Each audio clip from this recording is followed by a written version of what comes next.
সেনাবাহিনীর সদস্য হওয়া মানে শুধু একটি চাকরি পাওয়া নয়, এটি হলো জাতির সেবার জন্য সর্বোচ্চ আত্মত্যাগের প্রতিশ্রুতি। সেনাবাহিনীতে যোগ দেওয়ার প্রক্রিয়া অত্যন্ত কঠোর এবং সুনির্দিষ্ট ধাপের মধ্য দিয়ে যেতে হয়। আজকের ভিডিওতে আমরা দেখব কিভাবে মাঠ পর্যায়ে বাছাই থেকে চূড়ান্ত চাকরি পাওয়া পর্যন্ত প্রার্থীদেরকে প্রতিটি ধাপ সম্পন্ন করতে হয়। সেনাবাহিনী নিয়োগ পরীক্ষার প্রথম ধাপ হলো প্রার্থীদেরকে নির্ধারিত রিক্রুটমেন্ট সেন্টারে উপস্থিত হওয়া। এখানে তাদের নথিপত্র যাচাই করা হয়। সঠিক নথিপত্র না থাকলে এই ধাপে প্রার্থীদেরকে অযোগ্য ঘোষণা করা হয়। দ্বিতীয় ধাপ হচ্ছে শারীরিক মাপযোগ পরীক্ষা বা প্রাথমিক মেডিকেল পরীক্ষা। সেনাবাহিনীতে যোগ দেওয়ার গুরুত্বপূর্ণ ধাপগুলোর মধ্যে অন্যতম হল প্রাথমিক মেডিকেল পরীক্ষা। এই ধাপে প্রার্থীদেরকে শারীরিক ও স্বাস্থ্যগত দিক থেকে যোগ্যতা যাচাই করা হয়। এখন দেখব প্রাথমিক মেডিকেলে কোন কোন বিষয়গুলো খতিয়ে দেখা হয়। তো প্রাথমিক মেডিকেলে মোট 8টি বিষয় খতিয়ে দেখা হয়।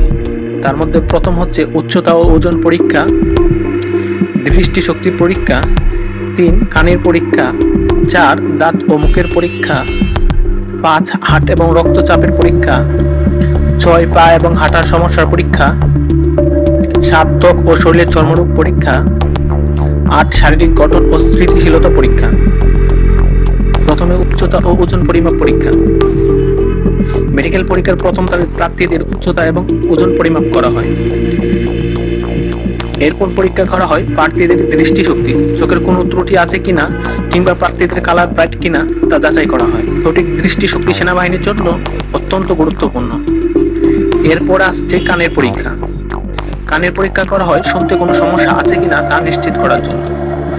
কানের ত্রুটি থাকলে এটি সেনাবাহিনীর কাজের ক্ষেত্রে বাধা হয়ে দাঁড়াতে পারে। এরপর আসছে দাঁত ও মুখের পরীক্ষা।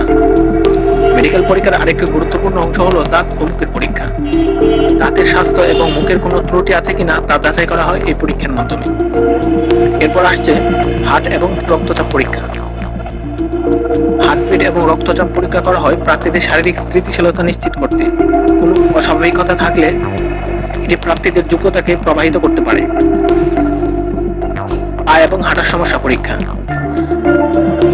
এই পরীক্ষায় পায়ে কোনো ত্রুটি আছে কিনা সেটা দেখা হয়, যেমন ফ্ল্যাট ফুট বা হাঁটার অসুবিধা আছে কিনা তা পরীক্ষা করা হয়।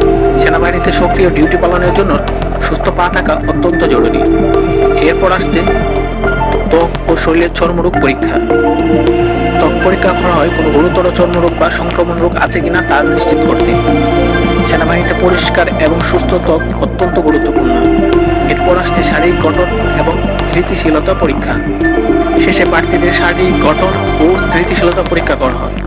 কোনো শারীরিক বিকৃতি বা অস্বাভাবিকতা থাকলে তা প্রার্থীদের অযোগ্যতার কারণ হয়। প্রাথমিক মেডিকেল পরীক্ষা হলো সেনাবাহিনীতে যোগদানের একটি অত্যন্ত গুরুত্বপূর্ণ ধাপ। এটি নিশ্চিত করে যে শুধুমাত্র শারীরিক এবং মানসিকভাবে সম্পূর্ণ সুস্থ প্রার্থীরাই চূড়ান্ত ধাপে যেতে পারবে। আপনি যদি সেনাবাহিনীতে যোগ দিতে চান তাহলে এখন থেকে নিজেদের স্বাস্থ্য ও ফিটনেস দিকে মনোযোগ দিতে হবে। প্রাথমিক মেডিকেল পরীক্ষায় প্রার্থীদের শারীরিক সুস্থতা যাচাইয়ের একটি গুরুত্বপূর্ণ ধাপ। এই পরীক্ষায় উত্তীর্ণ হলে প্রার্থীরা চূড়ান্ত মেডিকেল এবং লিখিত পরীক্ষার জন্য এগিয়ে যায়। সেনাবাহিনীতে যোগদানের স্বপ্ন পূরণ করতে হলে অবশ্যই নিজেদের স্বাস্থ্যের প্রতি খেয়াল রাখতে হবে এবং নিজের ফিটনেস ধরে রাখতে হবে। আজকে আপনাদের সাথে কথা বললাম প্রাথমিক মেডিকেলের বিস্তারিত বিষয়গুলো নিয়ে। পরবর্তীতে আপনাদের সাথে চূড়ান্ত মেডিকেল, লিখিত পরীক্ষা, ভাইভা পরীক্ষা বিষয়গুলো নিয়ে আপনাদের সাথে কথা বলবো। তো সেই পর্যন্ত ভালো থাকুন, সুস্থ থাকুন এবং আমাদের চ্যানেলটি যারা এখন পর্যন্ত সাবস্ক্রাইব করেনি সাবস্ক্রাইব করে পাশে থাকা বেল বাটনটি ক্লিক করে দেবেন। দেখা হচ্ছে পরবর্তী কোনো ভিডিওতে। সে পর্যন্ত ভালো থাকুন, সুস্থ থাকুন। আল্লাহ হাফেজ।